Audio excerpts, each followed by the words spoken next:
দেশের মধ্যাঞ্চলে অবস্থিত ৬৪টি জেলার একটি প্রায় ৩৫০০ বর্গ কিলোমিটারের টাঙ্গাইল জেলা বনাঞ্চল ও প্রাকৃতিক সম্পদে ভরপুর।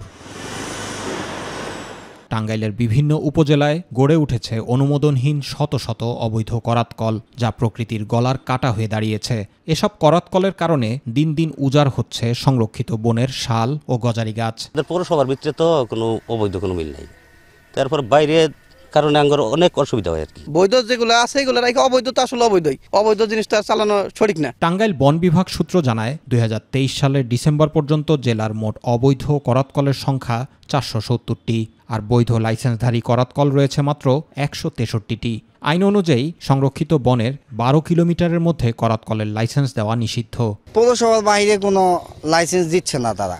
আমরা বৈধভাবে ব্যবসা করার জন্য ইচ্ছা প্রকাশ করতেছি, কিন্তু তারা কোনোভাবে আমাদের লাইসেন্স দিবে না।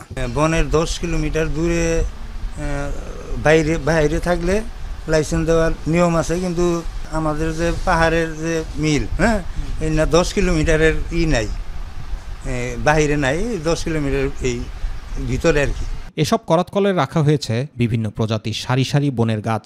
সেগুলো প্রকাশেই শ্রমিক ও মালিকরা চিরাই করে স্থানীয় সহ দূর দূরান্তের ব্যবসায়ীদের কাছে বিক্রি করছে। যদিও বন বিভাগ ও প্রশাসন বলছে অবৈধ করাতকল বন্ধে নিয়মিত অভিযান চালানো হচ্ছে। অবৈধ যত করাতকল আছে সেগুলোর বিরুদ্ধে আমরা নিয়মিত অভিযান পরিচালনা করে থাকি। অবৈধ করাতকল পুনর্নির্মাণের চেষ্টা করা হয়, সেক্ষেত্রে আমরা বন বিভাগকে নির্দেশনা দেওয়া আছে যে তারা সার্বক্ষণিক আমাদেরকে তথ্য দিবেন। অবৈধ করাতকল বন্ধ না হলে ধ্বংস হয়ে যাবে শাল গজারি বনের সবুজ বনায়ন, নষ্ট হবে পরিবেশের ভারসাম্য।